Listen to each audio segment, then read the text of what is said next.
بسم الله الرحمن الرحيم. السلام عليكم ورحمة الله وبركاته. بسم الله والحمد لله والصلاة والسلام على أشرف رسول الله وعلى آله الفائزين برضا الله أما بعد. പ്രിയമുള്ള സഹോദരങ്ങളെ സഹോദരിമാരെ, അള്ളാഹു നമ്മുടെ ഈ സംഗമം സ്വീകരിക്കട്ടെ. നമ്മുടെ പാപങ്ങൾ അള്ളാഹു പുറത്തു തരട്ടെ. രോഗങ്ങൾ അള്ളാഹു ശിഫയാക്കട്ടെ. മരണപ്പെട്ടവരുടെ ഖബർ അള്ളാഹു സന്തോഷത്തിലാക്കട്ടെ. തെറ്റുകുറ്റങ്ങൾ അവർക്ക് നമുക്കും അള്ളാഹു നിരുപാധികം മാപ്പാക്കി തരട്ടെ. നമ്മുടെയും കുടുംബത്തിൻ്റെയും സൃഷ്ട ആയുസ് അള്ളാഹു പൊരുത്തപ്പെട്ട വഴിയിലായി ഉസ്സത്തോടെ സന്തോഷത്തോടെ ദീർഘായുസോടെ കഴിഞ്ഞ് ഈമാൻ സലാമത്തായി മരിക്കാനുള്ള മഹാഭാഗ്യം അള്ളാഹു നൽകട്ടെ. പിശാചിന്റെ കുതന്ത്രങ്ങളെക്കുറിച്ചാണ് കഴിഞ്ഞ ക്ലാസ്സിൽ നമ്മൾ സംസാരിച്ചു വെച്ചത്. ഒരു സത്യവിശ്വാസിയുടെ ആജന്മ വൈരിയാണ് പിശാച് അഥവാ ശൈത്വാൻ എന്നുള്ളത്. അടിക്കടി ഖുർആൻ അവന്റെ ശർറുകളിൽ നിന്നും കാവൽ തേടാനുള്ളതായ പ്രേരണകൾ നമുക്ക് നൽകുന്നുണ്ട്, പ്രാർത്ഥനകൾ പഠിപ്പിച്ചിട്ടുണ്ട്. പിശാചിനെ ഓടിക്കാനുള്ള ഏറ്റവും വലിയ വഴി എന്ന് പറയുന്നത് ഖുർആൻ പാരായണമാണ്. പക്ഷെ അതിൻ്റെ ഉള്ളിലും അവൻ കയറും എന്നതാണ് അവന്റെ തന്ത്രങ്ങളുടെ ഹിക്മത്തുകളുടെ ഏറ്റവും വലിയ പ്രത്യേകത. പിശാചിനെ ഓടിക്കാനുള്ള ആയുധം ഖുർആൻ പാരായണമാണ്. എന്നാൽ ഈ ഖുർആൻ ഓതുന്നതിന്റെ ഇടയിൽ കയറിയിട്ട് പണിയാൻ അവന് കഴിയും. അത്രയും സൂത്രശാലിയാണ്, വിരുദ്ധനാണ് പിശാച് എന്നത്. അള്ളാഹുവിന്റെ ഖുർആനിൽ ഒരു ഉദ്ധരണിയുണ്ട്. റബ്ബ് നമ്മോട് ഏൽപ്പിക്കുന്നതാണ്. പരിശുദ്ധമായ ഖുർആൻ സൂറത്തുൻ നഹലിന്റെ 98-ാമത്തെ ആയത്ത്, ഫൈദാ ഖറഅതൽ ഖുർആന ഫസ്തഇദ് ബില്ലാഹി മിനശ് ശൈത്വാനിർ റജീം. നിങ്ങൾ ഖുർആൻ ഓതാണെങ്കിൽ അതിനു മുമ്പ് അഊദു ഓതണം എന്നാ പറഞ്ഞത്. ശപിക്കപ്പെട്ട പിശാച് വന്ന് കയറാതിരിക്കാൻ വേണ്ടി ഈ അഊദു ഓതല് ഏതുപോലെയാണ് എന്ന് മഹാന്മാരായ മുഫസ്സിരീങ്ങൾ ഇതിനെക്കുറിച്ച് പറഞ്ഞിട്ടുള്ളത്. ഓതുന്നതിന്റെ മുമ്പ്, ബിസ്മി ചൊല്ലി തുടങ്ങുന്നതിന് മുമ്പ് ഖുർആൻ പാരായണത്തിൽ അഊദു ഓതുന്നത് ഒരു മനുഷ്യൻ നിസ്കാരത്തിന് മുമ്പ് ഒളു എടുക്കുന്ന പോലെയാ. നിസ്കാരത്തിന്റെ കൂടെ, നിസ്കാരത്തിന്റെ അകത്തല്ല ഒളു, പുറത്താ. എന്ന നിസ്കാരത്തിന് നിർബന്ധമാണ് എന്ന പോലെ ഖുർആൻ ഓതുന്ന ആൾക്ക് അഊദു എന്നത് നിസ്കാരത്തിന്റെ ഒളു പോലെ എന്ന ഒരു ആഹ്വാനമാണ് ഈ ആയത്തിലൂടെ. പിശാചിൽ നിന്നും കാവൽ തേടി ഖുർആൻ പാരായണത്തിന് മുമ്പ് നിങ്ങൾ അഊദു ഓതണം എന്ന പരിശുദ്ധ ഖുർആന്റെ ആയത്ത് എന്ന് മഹാന്മാരായ മുഫസ്സിരീങ്ങൾ പറയുകയാണ്. ജിന്നുകളുടെ പിതാവാണ് ഇബ്ലീസ്. അള്ളാഹുവിന്റെ സൃഷ്ടികളിൽ പ്രമുഖരായ 2 വിഭാഗമാണ്. ഒന്ന് മനുഷ്യര്, മറ്റൊന്ന് ജിന്നുകൾ. മനുഷ്യരുടെ പിതാവ് ആദം അലൈഹിസ്സലാത്തു വസ്സലാം, ജിന്നുകളുടെ പിതാവ് ഇബ്ലീസ്. ആദം അലൈഹിസ്സലാത്തു വസ്സലാമിന്റെ പിറവി മുതൽക്ക് ഇപ്പുറത്തേക്കാണ് ഇബ്ലീസിന്റെ വഴിപിഴക്കൽ കണ്ടിട്ടുള്ളത്. ഇബ്ലീസിന് 1,00,000-ൽ പരം വയസ്സ് പ്രായം ഉണ്ട്. ആദം നബി അലൈഹിസ്സലാത്തു വസ്സലാം വന്ന ചരിത്രം നോക്കിയാൽ ഏകദേശം ഒരു 10,000 കൊല്ലം, അത്രേ ഉള്ളൂ. അങ്ങനെയെങ്കിൽ അവൻ വഴിപിഴച്ചിരിക്കുന്നത് ഈ ഏറ്റവും അവസാനത്തെ ഈ 10,000 കൊല്ലങ്ങളിലായിരിക്കാം. ഏകദേശം ഒരു കണക്കാണിത്. അപ്പോൾ അവന്റെ മുൻകാല ജീവിതം വലിയ സ്വാലിഹ് എന്ന നിലയിലായിരിക്കും. 80,000 കൊല്ലം തുടർച്ചയായി അള്ളാഹുവിനെ ഇബാദത്ത് ചെയ്തതും മഹാനായ ആദം അലൈഹിസ്സലാത്തു വസ്സലാമിന്റെ പിറവി മുതൽക്ക് ഇപ്പുറത്തേക്കുള്ള ഒരു 10,000 കൊല്ലത്തിനോട് അടുത്ത് നിൽക്കുന്ന ഒരു കാലം, അതും കൂടി ചേർത്താൽ 90,000 കൊല്ലം ഈ കക്ഷി ജീവിച്ചിട്ടുണ്ട് എന്നുള്ളത് ഉറപ്പാണ്. അതിൽ ആദ്യത്തെ ഈ അവസാനം പറയപ്പെട്ട 10,000 കൊല്ലത്തിന് മുമ്പുള്ള കാലമൊക്കെ അവൻ സ്വാലിഹ് എന്ന നിലയിലാണ് അങ്ങനെ കാണപ്പെടുന്നുണ്ട്.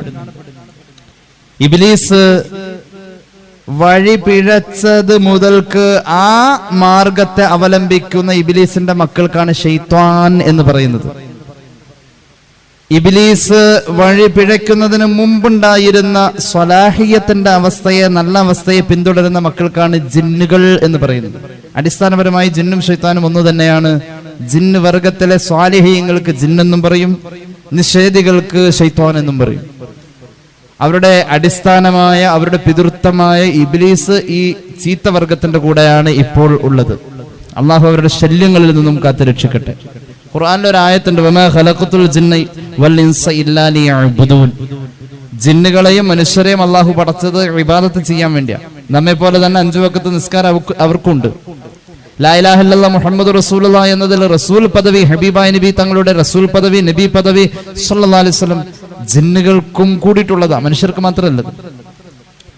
ജിന്നുകളെയും മനുഷ്യരെയും നാം പടച്ചിരിക്കുന്നത് ഇബാദത്ത് ചെയ്യാൻ വേണ്ടി. അപ്പൊ അവര് ഇബാദത്ത് ചെയ്യുന്നവരുണ്ട് ജിന്നുകളിൽ, നല്ല ജിന്നുകളുണ്ട്, നല്ല ജിന്നുകൾ, സാലിഹീങ്ങളായ ജിന്നുകൾ ഭൂമി നിറയെ ഉണ്ടവര്. അവരുടെ കഴിവുകൾ ആകാശങ്ങൾക്കപ്പുറത്തേക്ക് ചാടിക്കടക്കാൻ ഉണ്ടായിരുന്നു ഒരു കാലഘട്ടത്തിൽ. അഷ്റഫുൽ ഖൽഖ് ത്വാഹ റസൂലുള്ളാഹി സ്വല്ലല്ലാഹു അലൈഹി വസല്ലം തങ്ങളുടെ നുബുവത്തോടുകൂടെ അല്ലെങ്കിൽ അവിടുത്തെ ജനനത്തോടുകൂടെ ആകാശങ്ങളിലേക്കുള്ള യാത്രകളൊക്കെ അവസാനിപ്പിച്ച ഒരു ഭൂമി തന്നെ അള്ളാഹു വെച്ചിരിക്കുക. എത്രയാ ഓരോ സെക്കൻഡിലും ഇങ്ങനെ പെരുക, അത്രത്തോളം ഈ ഭൂമിയിൽ നിറഞ്ഞു നിൽക്കാണ് അവര്. എന്നാൽ ഇബാദത്തുമായി ചില ഭാഗങ്ങളിൽ മാത്രം കൂടുന്നവരുണ്ട്. ശല്യം ചെയ്യുന്നവൻ എവിടെ ഉണ്ടാവും? അവന്റെ ശല്യം പല കോലത്തിലാണ്. അള്ളാഹു തൗഫീഖ് ചെയ്താൽ ഇൻഷാ അല്ലാഹ് നമുക്ക് ഇബ്ലീസിന്റെ വളരെ അപകടകരമായ അവസ്ഥകളെ കുറിച്ചൊക്കെ, ശൈത്താന്മാരെ കുറിച്ച് അള്ളാഹു തൗഫീഖ് ചെയ്താൽ സമയമുണ്ടെങ്കിൽ ഇൻഷാ അല്ലാഹ് ഏതെങ്കിലും ഒരു ദിവസം പറയാം. റബ്ബ് തൗഫീഖ് ചെയ്ത് അനുഗ്രഹിക്കട്ടെ. ഏതായാലും അവനെ ഖുർആൻ വിളിച്ചിരിക്കുന്നത് അബൽ ജിന്ന് എന്നാണ്. അല്ലെങ്കിൽ അവന് മക്കളുണ്ട് എന്ന രീതിയിൽ അവന് പിതൃത്വത്തെ സ്ഥാപിച്ചുകൊണ്ട് ഖുർആൻ പലയിടങ്ങളിൽ സൂചിപ്പിച്ചതായി നമുക്ക് കാണാൻ കഴിയും.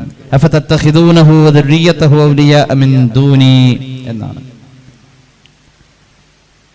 എന്നെ കൂടാതെ അവനെയും അവന്റെ ആളുകളെയും നിങ്ങൾ കൂട്ടുപിടിക്കുന്നുവോ എന്നുള്ളതിന്റെ ചോദ്യം. അവന്റെ ആളുകൾ എന്ന് പറഞ്ഞാൽ അവന്റെ മക്കള്, മക്കളുടെ മക്കള് ഒക്കെ ആയിട്ട്, നേർക്ക് നേർ മക്കള്, അവരുടെ മക്കള്, മക്കളുടെ മക്കൾ, ഇങ്ങനെയായിട്ട് ഇബ്ലീസിന് സന്താന പരമ്പര തന്നെ ഉണ്ട് എന്നതാണ് മഹാന്മാർ പറയുന്നത്.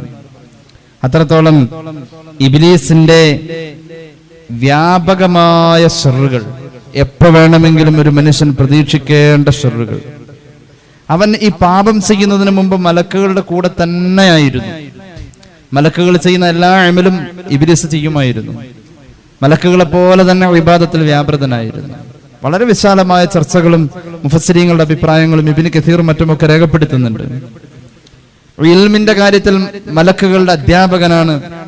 അങ്ങനെ പല രീതിയിൽ ഇവൻ പ്രശസ്തനാണ്, ചില്ലറക്കാരനല്ല.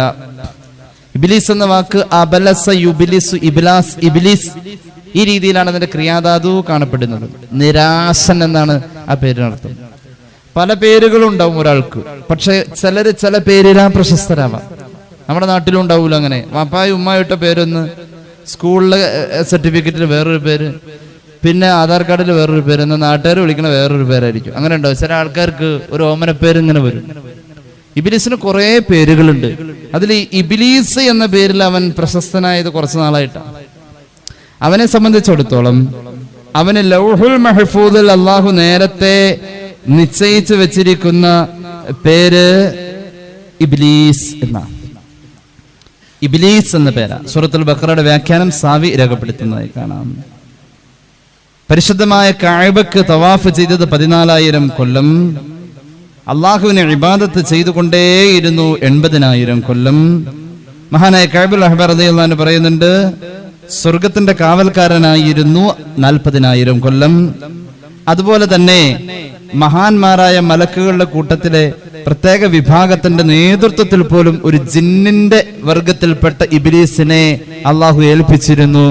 മലക്കുകളുടെ നേതൃത്വത്തിൽ 80,000 കൊല്ലം ഉണ്ടായിരുന്നു. മലക്കുകൾക്ക് വഅദ് പറയാൻ 20,000 കൊല്ലം. കെറൂബീയങ്ങളുടെ കൂടെ 30,000 കൊല്ലം. അതുപോലെ തന്നെ റൂഹാനികളുടെ കൂടെ, ജിന്ന് വർഗത്തിൽപ്പെട്ട റൂഹാനികളുടെ കൂടെ 10,000 കൊല്ലം. അർശിന്റെ ചുറ്റും അവൻ ചുറ്റി നടന്നത് 14,000 കൊല്ലം. ഒന്നാം ആകാശത്ത് ചെന്നിട്ട് ഇബ്ലീസ് എവിടെയെന്ന് ചോദിച്ചാൽ ആർക്കും അറിയില്ല. ഒന്നാം ആകാശത്തുള്ള മലക്കുകളോടും മറ്റുമൊക്കെ ഇബ്ലീസിനെ കുറിച്ച് അറിയണമെങ്കിൽ അവിടെ മൂപ്പർ അറിയപ്പെടുന്ന പേര് അൽ ആബിദ് എന്നാണ്. ആബിദ്, ഇബാദത്ത് ചെയ്ത ആ വ്യക്തി എന്നാണ് അതിനർത്ഥം. ആബിദ് എന്നാണ് ഒന്നാം ആകാശത്തിൽ ഇവൻ അറിയപ്പെടുന്ന പേര്. വഫിസാനിയത്ത്, രണ്ടാം ആകാശത്ത് സാഹിദ് എന്നാണ്. അള്ളാഹുവിന്റെ തൃപ്തിക്ക് വേണ്ടി സുഖ സൗകര്യങ്ങളും സന്തോഷങ്ങളും ഉപേക്ഷിച്ച് നടന്ന മഹാൻ എന്നാണ് രണ്ടാം ആകാശത്തിൽ ഇയാളെ അറിയപ്പെടുന്ന പേര്. മൂന്നാം ആകാശത്തിൽ അറിയപ്പെടുന്നത് അൽ ആരിഫ് എന്നാണ്. പടച്ച തമ്പുരാനെ അറിയേണ്ട വിധം അറിഞ്ഞ വലിയ ജ്ഞാനി എന്നാണ് അതിനർത്ഥം. നാലാം ആകാശത്ത് ഇബ്ലീസിനെ അറിയപ്പെടുന്നത് അൽ വലിയ്, അള്ളാന്റെ ഔലിയാക്കളിൽപ്പെട്ട ആളെന്ന് അറിയപ്പെടാം. അഞ്ചാം ആകാശത്തിൽ ഇബ്ലീസിനെ അറിയപ്പെടുന്നത് തഖിയ്, മുത്തഖിയായ ആളെന്നറിയാം. മുത്തഖി എന്ന് വിളിക്കാം. 6-ാം ആകാശത്തിൽ ഇബ്ലീസിന് അറിയപ്പെടുന്ന അൽ ഖാസിൻ, കാവൽക്കാരൻ, സ്വർഗത്തിന്റെ കാവൽക്കാരനല്ലേ, അങ്ങനെ അറിയാം. 7-ാം ആകാശത്തിൽ ഇബ്ലീസിന് അറിയപ്പെടുന്നത് അസാസീൽ എന്നാണ്. ഇബ്ലീസിന് ലൗഹുൽ മഹ്ഫൂദിൽ അല്ലാഹു രേഖപ്പെടുത്തി വെച്ചിരിക്കുന്ന പേര് ഇബ്ലീസ് എന്നാണ്. ഇബ്ലീസിന്റെ പ്രത്യേകത, അവന് എത്ര വിവരം ഉണ്ടെങ്കിലും, എത്ര ശക്തി ഉണ്ടെങ്കിലും, എത്ര കഴിവുണ്ടെങ്കിലും ഒരു കാര്യത്തിൽ അവൻ വിഡ്ഢിയാണ്. അള്ളാഹു ആ ഒരു കാര്യത്തിൽ നമ്മയും വിഡ്ഢികളാക്കാതിരിക്കട്ടെ. എന്താണ് ആ ഒരു കാര്യം? എങ്ങനെയാണ് ആഖിബത്ത് അവസാനിക്കുക എന്നതിനെ കുറിച്ച് യാതൊരുവിധ ആലോചനയും ഇബ്ലീസിന് ഇല്ല. എങ്ങനെയാണ് തന്റെ ആഖിബത്ത് അവസാനിക്കുന്നത് എന്നതിനെ കുറിച്ച് ഇബ്ലീസിന് യാതൊരുവിധ ആലോചനയും ഇല്ല. തന്റെ ആഖിബത്തിനെ കുറിച്ച് അയാൾ അശ്രദ്ധനാണ്. ഒരു സംഭവം പറയാം. മഹാനായ മൂസാ അലൈഹിസ്സലാത്തു വസ്സലാമിന്റെ അടുക്കൽ ഇബ്ലീസ് വരുന്നു.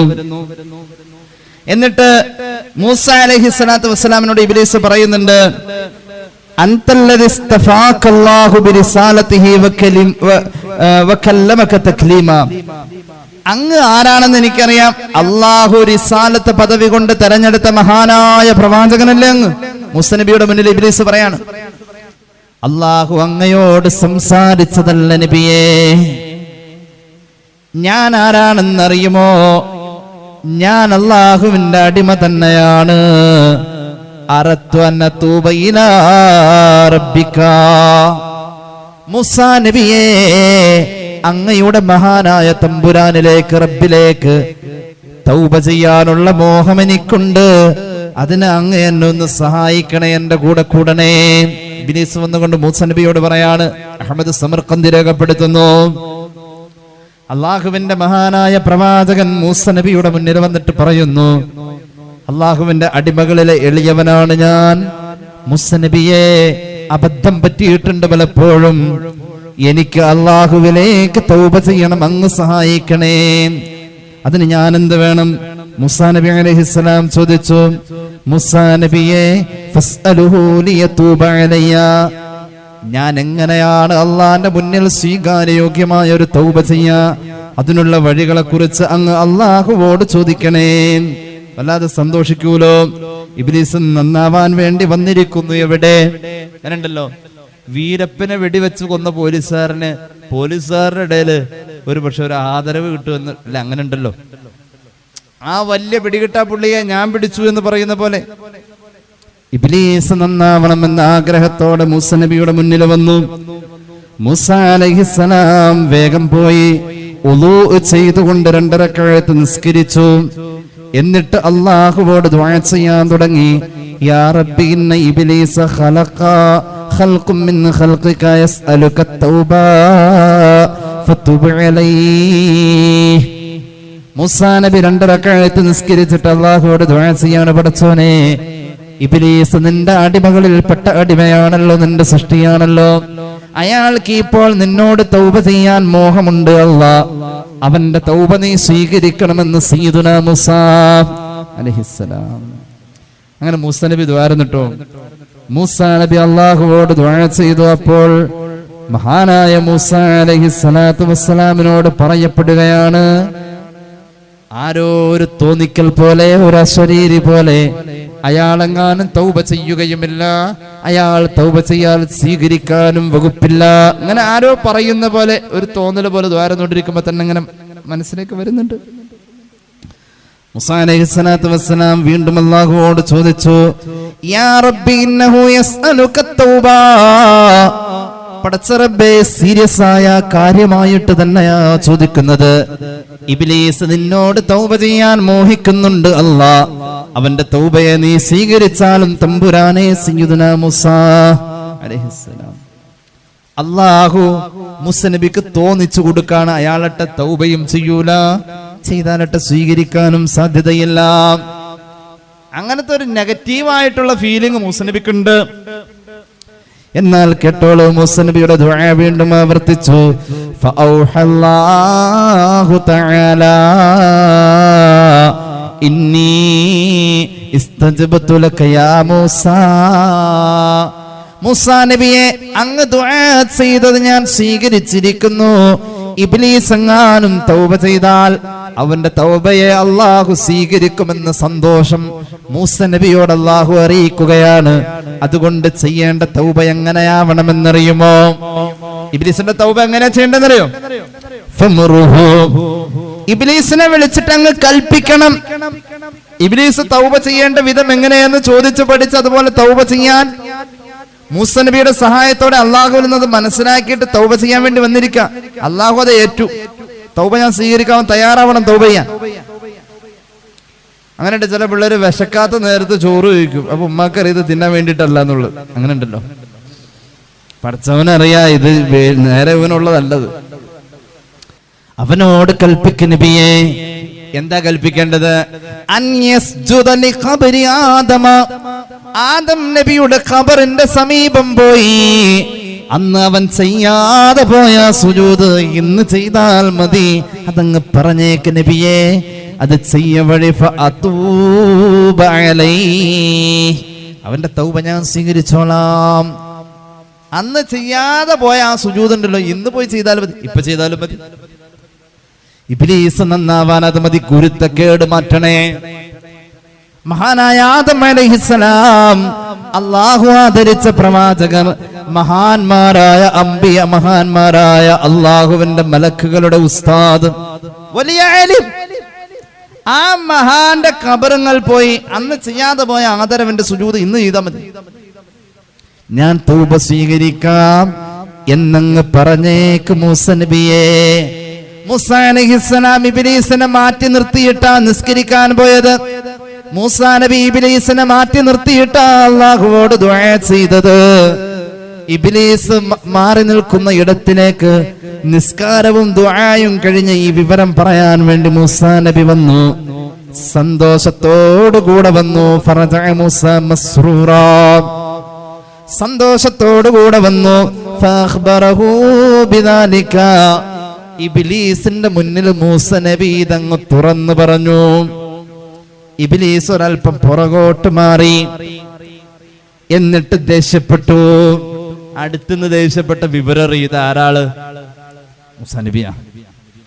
അടുത്തുനിന്ന് ദേഷ്യപ്പെടൂല, മാറി നിന്നിട്ട് അങ്ങ് ദേഷ്യപ്പെട്ടു. ദൂരെ നിന്ന് ദേഷ്യപ്പെട്ടു. അവൻ കിബറിന്റെ വർത്തമാനം പറഞ്ഞു. എന്നിട്ട് അവൻ പറയാൻ തുടങ്ങി, അനലം അസ്ജുദു ലഹു ഹയ്യ. ജീവിച്ചിരുന്നപ്പോൾ ഞാൻ സുജൂദ് ചെയ്തിട്ടില്ല, പിന്നെയാണോ അസ്ജുദു ലഹു മയ്യിത്ത. മയ്യിത്തായി പോയ ആദം നബിക്ക് ഇന്ന് ഞാൻ സുജൂദ് ചെയ്യുകയോ? ജീവിച്ചിരുന്നപ്പോ ഞാൻ ചെയ്തിട്ടില്ല, ഇനി പിന്നെ ഇപ്പൊ എന്നെ കിട്ടില്ല, എന്നെ കിട്ടൂല, അതിന് എന്നെ കിട്ടൂല, എന്നെ കിട്ടൂല. ഇബ്ലീസ് മൂസ നബി അലൈഹിസ്സലാമിനോട് ഇങ്ങനെ പറയുകയാണ്. എന്നിട്ട് പറഞ്ഞു, യാ മൂസ ഇന്നലക ഹഖൻ അലയ്യ ബിമാ തസഫഅത ലീ ഇലാ റബ്ബിക. എനിക്ക് വേണ്ടി അല്ലാഹുവോട് ചോദിക്കാൻ പോയതാണല്ലോ അങ്ങ്. മൂസ നബി, അങ്ങയോട് എനിക്ക് കടപ്പാടുണ്ട്. എനിക്ക് വേണ്ടി റബ്ബിന്റെ മുന്നിൽ കരഞ്ഞു ദുആ ചെയ്ത ആളല്ലേ അങ്ങ്. എന്റെ തൗബയുടെ മാർഗങ്ങൾ ചോദിച്ചിട്ട് അല്ലാഹുവോട് സംവദിച്ചവരല്ലേ അങ്ങ്. അങ്ങയോട് എനിക്ക് കടപ്പാടുണ്ട്, നന്ദിയുണ്ട്. അതുകൊണ്ട് ഞാൻ അങ്ങയോട് 3 കാര്യം വസിയത്ത് ചെയ്യട്ടെ. ഞാൻ ഏതായാലും സുജൂദ് ചെയ്യാനുള്ള, തൗബ ചെയ്യാനുള്ള, നന്നാവാനുള്ള, പക്ഷെ എനിക്ക് വേണ്ടിയിട്ട് അങ്ങ് മെനക്കെട്ടതല്ലേ. ഞാൻ അങ്ങേക്ക് അങ്ങയോട് കടപ്പാടുള്ള ആളാ. ഞാൻ 3 വസിയത്ത് പറയാം, അതൊന്ന് സൂക്ഷിച്ചോ. നമ്മോടും കൂടിയിട്ടാണത്. ഞാനൊരു 3 വസിയത്ത് പറയാം. 3 വസിയത്ത് പറയാം. മുദ്കുർനി ഇൻദ സലാസി ഖിസാൽ. 3 സമയങ്ങളിൽ എന്നെ ഓർക്കുന്നത് നല്ലതാണ് മൂസ നബിയെ. 3 വസിയത്തുകളും അതാ. 3 സമയങ്ങളിൽ എന്നെ ഓർക്കുന്നത് നല്ലതാണ് മൂസ നബിയെ. അത് 3 വസിയത്തായി തന്നെ പറയട്ടെ. ഒന്നാമത് ഞാൻ പറയട്ടെ, അങ്ങേക്ക് കോപം വരുമ്പോൾ എന്നെ ഓർക്കണേ. നല്ലതാ. ദേഷ്യം വരുമ്പോ, ദേഷ്യമൊക്കെ അങ്ങോട്ട് കേറിയിട്ട് അങ്ങോട്ട് ആഴലാ മർത്തബയിലെത്തുമ്പോ ഒന്ന് ആലോചിക്കണം, ഇത് ആരുടെ പണിയാന്ന്. ഇവിടെ ഇങ്ങനെ ഈ നല്ല ഭാരമുള്ള ഷട്ടർ പൊക്കാൻ വേണ്ടി കടകളുടെ സൈഡിൽ മറ്റേ ഇപ്പൊ ഒരു ലിവറ വെച്ചിരിക്കണം. ഇങ്ങനെ കറക്കി കറക്കി കയറ്റി കയറ്റി കയറ്റി മുളി കയറ്റി അങ്ങനെ ഇപ്പൊ ഇതിങ്ങനെ കീ കൊടുത്ത് മുകളിൽ കയറ്റി നിർത്തിയേക്കണ ആള് ദേഷ്യം വരുമ്പോ എന്നെ ഓർക്കണേ മൂസ നബിയെ. ഒന്നാമത്തെ വസിയത്തതാ, 3 സന്ദർഭങ്ങളിൽ എന്നെ ഓർക്കണം. ഒന്നാമത്തെ വസിയത്ത്, ദേഷ്യം വരുമ്പോൾ എന്നെ ഓർക്കണേ. ദേഷ്യം വരുമ്പോ ഓർക്കണം. കാരണം എന്തെന്നറിയോ, ദേഷ്യം വരുന്നത് എപ്പോഴാ? അതിനൊരു വർത്താനം നമ്മളെന്താ, എന്റെ രക്തം അങ്ങോട്ട് തിളച്ചു വന്നതാ, അങ്ങനെ പറയില്ല. എന്റെ ചോര തിളച്ചതാ, എന്തേ ഒന്നങ്ങോട്ട് കൊടുക്കാൻ. നല്ല അത് ചിരിച്ചുകൊണ്ടല്ല പറയാ, രക്തം തിളച്ചു എന്ന് പറയാ, ദേഷ്യപ്പെട്ടുകൊണ്ടാ പറയാ. രക്തം തിളപ്പിച്ച ആൾക്ക് പറയുന്നത് ഇബ്ലീസ് എന്നാണ് അള്ളാഹുവിന്റെ ഹബീബ് പഠിപ്പിച്ചത്. നമ്മൾ കഴിഞ്ഞ ക്ലാസ്സിൽ പറഞ്ഞിരുന്നു, ഇന്ന ശൈത്വാന യജ്രി മിൻ അഹദികും മജ്റദ്ദമി. നിങ്ങളുടെ പ്രഷർ കൂട്ടാൻ ബ്ലഡിന്റെ അകത്തവൻ കയറുമെന്ന് ഖാല റസൂലുള്ളാഹി. ഇബ്ലീസ് മൂസ നബിയോട് പറയാണ്, ഫഇന്നി ഫീ ഖൽബിക അജ്റാ മിൻക മജ്റദ്ദമി. ഞാൻ രക്തം സഞ്ചരിക്കുന്നതിലൂടെ സഞ്ചരിച്ച് രക്തത്തിന്റെ പമ്പിംഗ് സ്റ്റേഷനായ ഹൃദയത്തിൽ ഞാൻ വന്നു കൂടും മൂസ നബിയെ. ദേഷ്യം കയറുമ്പോ എന്നെ ഒന്ന് ഓർക്കണേ. ദേഷ്യം കയറുന്നവന്റെ രക്തത്തിന്റെ പമ്പിംഗ് സ്റ്റേഷനായ ഹൃദയത്തിൽ ഞാൻ ഉണ്ട് മൂസ നബിയെ. വിഭാരത്ത് അങ്ങനെ തന്നെ പറഞ്ഞു. ഞാൻ രക്തം ഒഴുകുന്നതിന്റെ കൂടെ ഒഴുകി വന്നിട്ട് ഈ ദേഷ്യക്കാരന്റെ ഹൃദയത്തിന്റെ അകത്ത് ഞാൻ ഇരുന്നിട്ട് നല്ല പണിയാണ്.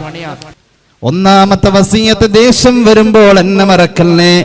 രണ്ടാമത്തെ വസിയത്ത്, ഇസ്ലാമിക സമൂഹത്തിന്റെ അനിവാര്യമായ ഘട്ടത്തിലെ ഒരു പോരാട്ടത്തിന് വേണ്ടി അണിനിരക്കുന്ന നേരത്ത്, ശത്രു സഞ്ചയം വലയം ചെയ്യുന്ന നേരത്ത് പിന്തിരിഞ്ഞോടാൻ തോന്നുന്ന ഒരു നേരമുണ്ട്. അന്നേരം ഓർത്തോളണം, എന്നെ ഓർത്തോളണം. അങ്ങനെ പിന്തിരിഞ്ഞു പോവാൻ വേണ്ടിയിട്ട് പ്രേരിപ്പിക്കുന്നത് ഞാൻ. അതിന് യുദ്ധത്തിന് തന്നെ പോകണമെന്നില്ല. ഇപ്പൊ എല്ലാരും കൂടിയിട്ട് ഒരു നല്ല കാര്യം ചെയ്യാൻ പോ നമ്മളെയും വിളിച്ചിട്ടുണ്ടായിരുന്നു. ഇപ്പൊ നമ്മള് നോക്കിയപ്പോ അത് ശരിയാവൂല. നമുക്ക് അങ്ങനെ ഒരു തോന്നല് തരാണ് ആര്? അതിന് പിന്മാറാം. ഒരു നന്മയിൽ പിന്തിരിപ്പിക്കുന്ന തോന്നല് വരുമ്പോൾ, പ്രചോദനം വരുമ്പോൾ, പ്രേരണ വരുമ്പോൾ, ആ പിന്തിരിപ്പിക്കുന്നത് ഞാനാണെന്ന് ഓർത്തു വച്ചോളൂ. രണ്ടാമത്തെ വസിയത്തതാ, നന്മയിൽ കൂടുന്ന നേരത്ത് പിന്തിരിയണമെന്ന ഒരു തോന്നൽ വരുന്നുവെങ്കിൽ ആ തോന്നലുള്ളോടത്ത് എന്നെ ഓർത്താൽ നന്നു, ഞാനാണ് അത് തോന്നിക്കുന്നതെന്ന് ഇബ്ലീസ് പറയുകയാ. സയ്യിദുനാ മൂസ അലൈഹിസ്സലാമിനോടുള്ള വസിയത്ത്. മൂന്നാമത്തെ വസിയത്ത് തന്നെ ഓർക്കേണ്ട മറ്റൊരു ഘട്ടമുണ്ട്. ഹറാമായ ചിന്തകൾ വരാൻ സാധ്യതയുള്ള, അങ്ങ് തൊട്ടാൽ ഒളു മുറിയുന്ന അന്യ പെണ്ണിന്റെ കൂടെ ഒറ്റക്കാവുന്ന നേരത്ത്, നബിയേ ഞാനവിടെ ഉണ്ടേ, എന്നെ അവിടെ വെച്ച് ഓർക്കണേ. ഓർക്കുന്നത് നിന്നാണ്. മൂന്നാമത്തെ വസിയത്ത് അതാണെന്ന് മഹാനായ മൂസ നബിയോട് ലഅനത്താക്കപ്പെട്ട ഇബ്ലീസ് പറയുകയാണ്. ഉപകാരത്തിന് ഉപകാരം ചെയ്തിട്ട് മൂപ്പര് പോയി. അപ്പൊ ഇവൻ നമ്മുടെ കൂടെ അങ്ങനെ കൂടും. ഇവന്റെ പരിപാടി നമ്മ വസ്വാസാക്കലാണ്, ഇവൻ നമ്മെ ശല്യം ചെയ്യലാണ്. മഹാനായ ആദം അലൈഹിസ്സലാത്തു വസ്സലാമിന് സുജൂദ് ചെയ്യാൻ വേണ്ടി അള്ളാഹു കൽപ്പിക്കുമ്പോൾ അവൻ ധിക്കാരത്തിന്റെ മറുപടി പറഞ്ഞവനാ. ധിക്കാരത്തിന്റെ മറുപടി പറഞ്ഞു ഇബ്ലീസ്. ധിക്കാരത്തിന്റെ മറുപടി പറഞ്ഞു ഇബ്ലീസ്. ആദം അലൈഹിസ്സലാമിന് സുജൂദ് ചെയ്യാൻ പറഞ്ഞല്ലോ. വലഖദ് ഖലഖനാകും ثم صورناكم ثم قلنا للملائكة اسجدوا لآدم فسجدوا إلا إبليس لم يكن من الساجدين. ഇബ്ലീസിനോട് സുജൂദിന്റെ ആജ്ഞ വന്നപ്പോൾ അവൻ മലക്കുകളുടെ കൂടെ സുജൂദ് ചെയ്തില്ല.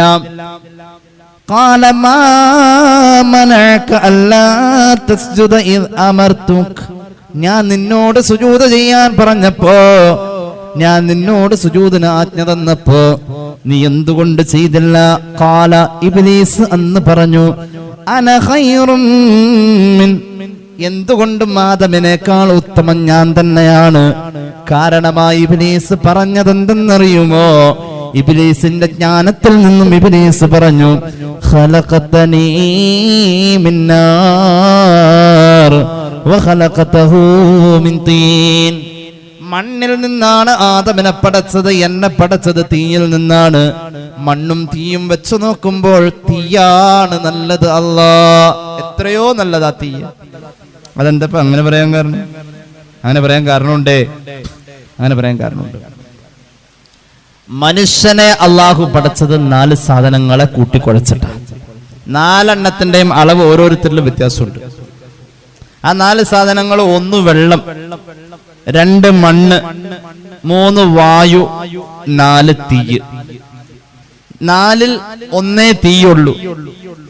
വെള്ളം എന്നത് ഉപയോഗിച്ചാൽ അശുദ്ധമാകും, മുസ്തഅമലാകും. ത്വഹാറത്തിൽ ഉപയോഗിച്ചാൽ വെള്ളം മുസ്തഅമലായ പിന്നെ ഉപയോഗിക്കാൻ പറ്റില്ല. വെള്ളം ചീത്തയാവും, നമുക്കറിയാവുന്നത്. ത്വഹാറത്തിന് ഉപയോഗിച്ച് കഴിഞ്ഞാൽ വെള്ളം ചീത്തയാവും. അങ്ങനെയുണ്ടല്ലോ, വെള്ളം ചീത്തയാവും, അത് ഉറപ്പാണ്. മണ്ണ് തയമം ചെയ്യാൻ വേണ്ടി നമ്മൾ ഉപയോഗിച്ചു കഴിഞ്ഞാൽ മുസ്തഅമലാകും, പിന്നെ അത് മുസ്തഅമലായ മണ്ണ് ഉപയോഗിക്കാൻ പറ്റില്ല. അതായത് ഉപയോഗിച്ചാൽ അത് പിന്നെ ഉപയോഗശൂന്യമാകുന്ന ഒരു അവസ്ഥയാണ് മണ്ണിനുള്ളത്. അപ്പൊ വെള്ളത്തിന്റെയും അവസ്ഥ തന്നെ, മണ്ണു തന്നെ. വായും അശുദ്ധമാവാറുണ്ട്. ദുർഗന്ധവാസനകൾ വായു അശുദ്ധമാകുമ്പോഴാണ്. പൊടിപടലങ്ങൾ വായു അശുദ്ധമാകുമ്പോഴാണ്. അത് പറയാറുണ്ടല്ലോ, വായു മലിനീകരണം എന്ന് കേൾക്കാറില്ലേ? അതന്നെ ഈ സാധനം. അപ്പൊ വായു അശുദ്ധമാകും. വായു വെച്ച് ശുദ്ധീകരണം നടത്താറുണ്ട്. ഓർമ്മയുണ്ടോ? ഈ കൊയ്ത്തൊക്കെ ഉള്ള സമയത്ത് ആ കൂർത്ത കൊട്ടയുണ്ടല്ലോ, കൊട്ടയുടെ കൂട്ടത്തിൽ അതിനെന്തോ ഒരു പേര് പറയും. അതിലിങ്ങനെ ഒരാളിങ്ങനെ തോളത്ത് വെച്ചിട്ട് ഇങ്ങനെ നെല്ലിങ്ങനെ താഴത്തേക്ക് അടിക്കുമ്പോൾ മറ്റൊരാൾ മുറം വെച്ച് ഇങ്ങനെ വീശും. അപ്പൊ ആ കാറ്റ് കൊണ്ടാണ്, എന്തായാലും പറയാം, തൊട്ടൊക്കെ എനിക്ക് അറിയാൻ പാടില്ല, ഞാൻ കണ്ടിട്ടുണ്ട്. എന്തായാലും വീട്ടിൽ പണ്ട് കൃഷി ഉണ്ടായിരുന്നു. പിന്നെ ഫാൻ വന്നപ്പോൾ ഫാൻ ഇങ്ങനെ ഓണാക്കി വെക്കലായി, മുറമൊക്കെ പോയി. അപ്പൊ അങ്ങനെ ആ കാറ്റ് വെച്ചിട്ട് ഈ നെല്ലിൽ നിന്നും എന്തിനാ കൊതുമ്പ്, എന്താ ഉമി, എന്തോ ആ സാധനത്തിനെ ശുദ്ധിയാക്കാൻ കാറ്റ് ഉപയോഗിക്കുന്നു. അപ്പൊ ശുദ്ധീകരണത്തിന് കാറ്റ് ഉപയോഗിക്കുമ്പോൾ കാറ്റ് അവിടെ അശുദ്ധമാകുന്നുണ്ട് പൊടിപടലങ്ങൾ കൊണ്ട്. വെള്ളം അശുദ്ധമാകും, കാറ്റ് അശുദ്ധമാകും, മണ്ണ് അശുദ്ധമാകും. മനുഷ്യനെ പടക്കാൻ ഇത് 3 ഉള്ളതിന്റെ കൂടെ തന്നെ ഉള്ള മറ്റൊന്നാണ് തീ. തീ ശുദ്ധീകരണത്തിന് ഉപയോഗിക്കാറുണ്ട്. അഗ്നിശുദ്ധി എന്ന് പറയും. ഹിന്ദു സഹോദരന്മാര് അഗ്നിശുദ്ധി വരുത്തിയിട്ട് ഒരാളെ സ്വർഗത്തിലേക്ക് വിടാൻ, മരിച്ചു കഴിഞ്ഞാൽ അഗ്നിശുദ്ധി വരുത്തിയിട്ടാണ്, അഗ്നിയിൽ കഴുകിയിട്ടാണ് അങ്ങോട്ട് വിടാ. അഗ്നിശുദ്ധിയുണ്ട്. അഗ്നിശുദ്ധി ഹബീബായ നബിയുടെ ജീവിതത്തിൽ ഉണ്ടായിട്ടുണ്ട്. സ്വഹാബികൾ അവിടുത്തെ പല സാധനങ്ങളും അശുദ്ധമാകുമ്പോൾ, പ്രത്യേകിച്ച് അവിടുത്തെ വസ്ത്രങ്ങളൊക്കെ മുത്തുനബിയുടേതാണോ ആ ശരീരത്തിൽ സ്പർശിച്ച ഒന്നും തീ കത്തിക്കൂല. നരകത്തിന്റെ തീയാ കത്തിക്കാത്ത, ദുനിയാവിന്റെ തീ ഉറപ്പായിട്ടും കത്തിക്കൂല. അതുകൊണ്ടാണ് അബൂ താലിബിന്റെ ശരീരത്തെ ഇങ്ങനെ തടവി തടവി തടവി തടവി തടവി ഇങ്ങനെ വന്നിട്ട് ആ ചെരുപ്പിടുന്ന ഭാഗത്ത് ഇപ്പൊ ജിബ്രീൽ അങ്ങ് കൈ തട്ടിക്കളഞ്ഞു. എന്തുകൊണ്ട്? ഈ കൈ തൊട്ടോടത്തോളം ഭാഗം എന്തായാലും നരകം തൊടൂല. ആ ചെരുപ്പിടാനുള്ള ഒരു ശിക്ഷ അള്ളാഹു ഖളാക്കിയത്, അത് ഇനി അവിടെ നബി തൊടണ്ട. തൊട്ട് കഴിഞ്ഞാൽ എന്താവില്ല? അവിടെ തീ, നരകത്തിന്റെ തീ. ഇവിടുത്തെ തീന്റെ സാധാരണ ചൂടല്ലോ, ഇവിടുത്തെ തീയിന്റെ ഏറ്റവും വലിയ ടെമ്പറേച്ചർ എത്രയോ അതിന്റെ 70 ഇരട്ടി അവിടെ. ഇനി കേട്ടോളൂ, മഹാനായ ഉൽക്കാശ റളിയല്ലാഹു അൻഹു മുത്തുനബിയെ കെട്ടിപ്പിടിച്ചത്, ആ ശരീരം ഇവിടെ സ്പർശിച്ചാൽ ആ സ്പർശിച്ച ഇടം നരകത്തിൽ പോവില്ല, തീയിൽ പോവില്ല. നരകത്തിന്റെ തീ മുത്തുനബിയിൽ സ്പർശിതമായതിൽ സ്പർശിക്കൂല. അപ്പൊ ഉറപ്പായിട്ട് ദുനിയാവിന്റെ തീ സ്പർശിക്കൂല.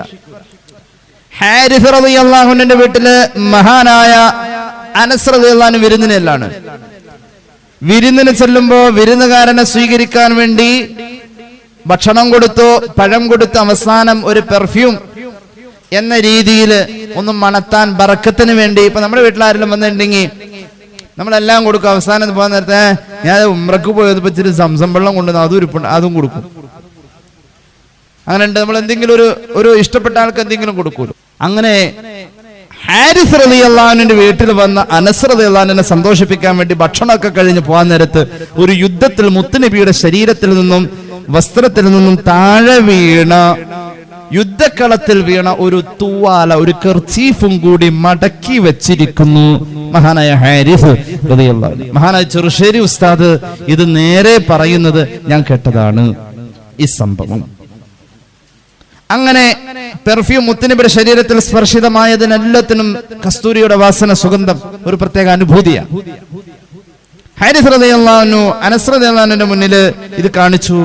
അനസ് റളിയല്ലാഹു അൻഹു നോക്കിയപ്പോൾ യുദ്ധക്കളത്തിൽ താഴെ വീണ് കുതിര ചവിട്ടിയ ചെളിയും മറ്റുമുള്ള ഈ തുണിക്കഷ്ണം ഇതുവരെ മുത്തുനബിയുടേതാണല്ലോ, അത് കഴുകാതെ തന്നെ വെച്ചിരിക്കാം, കിട്ടിയ പോലെ തന്നെ. അപ്പൊ ഹാരിസിനോട് പറഞ്ഞു, ഇതൊന്ന് കഴുകിക്കൂടായിരുന്നു, ഇതിന്റെ ചെളി ഒന്ന് കളഞ്ഞുകൂടായിരുന്നു, വെള്ളം ഉപയോഗിക്കണ്ടല്ലോ എന്ന് ഓർത്തിട്ടാണ് ഞാനിത് കളയാതിരുന്നത്. അതിനെന്താണോ വെള്ളം ഉപയോഗിക്കണമെന്നില്ലല്ലോ, തീയിൽ കഴുകിയാൽ മതിയല്ലോ. കുറച്ച് തീ ആവശ്യപ്പെട്ടു, തീ കൊണ്ടുവന്നു, തീയിലേക്ക് ഇതിട്ടു, അത് കരിയാതെ പാലിനേക്കാളും വെളുത്ത രൂപത്തിൽ മടങ്ങി വന്നു എന്ന് മഹാന്മാരായ സ്വഹാബത്തിന്റെ ചരിത്രത്തിലിട്ട്. അപ്പൊ മുത്തുനബിയുടെ ശരീരത്തിൽ നിന്നും ചില സന്ദർഭങ്ങളിൽ വസ്ത്രകഷ്ണങ്ങളോ മറ്റോ ഒക്കെ ശുദ്ധീകരിക്കുന്നിടത്ത്, വസ്ത്രങ്ങളൊക്കെ ശുദ്ധീകരിക്കുന്നിടത്ത് തീയിന്റെ ശുദ്ധീകരണം സ്വഹാബത്ത് ചെയ്തതായി ചില ഉദ്ധരണികളിലൊക്കെ നമുക്ക് കാണാൻ കഴിയുന്നുണ്ട്.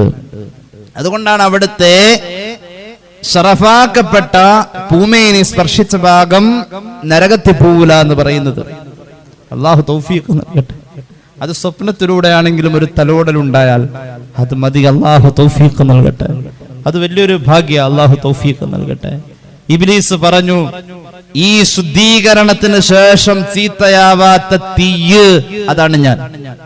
വെള്ളവും മണ്ണും വായുവും അതിന്റെ കൂടെ ഒരല്പം തീയേ ഉള്ളൂ ആദമിൽ അലൈഹിസ്സലാം. എന്നാൽ ഞാൻ ഫുള്ള് തീയ. അതുകൊണ്ട് എന്തുകൊണ്ടും ആദമിനേക്കാളും മിനിമം 4 ഇരട്ടി ഖൈറ് ഞാൻ തന്നെയാണ്. കാരണം 4ൽ 1 അവിടെ തീയുള്ളൂ, ഫുള്ളും ഞാൻ തീയ. ഇബ്ലീസ് പറഞ്ഞതിൽ ന്യായക്കേടൊന്നുമില്ല അവന്റെ ഭാഷയിൽ. അങ്ങനെയുള്ള ഞാനെന്തിനാണ് ഇപ്പോൾ വാർഡ് മെമ്പറെ സ്വീകരിക്കാൻ മുഖ്യമന്ത്രി വന്നു എന്ന് പറയുന്ന പോലെയൊക്കെ ഇബ്ലീസ് ചിന്തിച്ച്, ഞാൻ വലിയ ആളല്ല, ഞാൻ എന്തിനാ അങ്ങനെ, അള്ളയാണ് പറഞ്ഞതെന്നുള്ള തോന്നൽ പോയി. ഇൽമുള്ള ആദമിനെയാണ് ബഹുമാനിക്കേണ്ടത് എന്ന തോന്നൽ പോയി. അള്ളാഹു ഇതിന് മറുപടി കൊടുത്തു. എങ്ങനെയാണെന്നറിയോ? റദ്ദല്ലാഹുൽ മൗലാ ബി അസ്നഇ റദ്ദിൻ. ഒരു വല്ലാത്ത വായടപ്പൻ മറുപടി ഇബ്ലീസിന് അള്ളാഹു കൊടുത്തു. അതുപോലെ തന്നെ ഇബ്ലീസിനെ അള്ളാഹു വഷളാക്കി. അള്ളാഹു പറഞ്ഞു, ഫഹുബിതു മിൻഹാ ഫമാ യകൂനു ലക അൻ തതകബ്ബറ ഫീഹാ ഫഖുറുജ് ഇന്നക മിനസ് സാഗിരീൻ. ഇറങ്ങടാ പുറത്ത് എന്ന് പറഞ്ഞ് ഇബ്ലീസിനെ ആട്ടി ഓടിച്ചു. അള്ളാഹു ആട്ടി ഓടിച്ചു.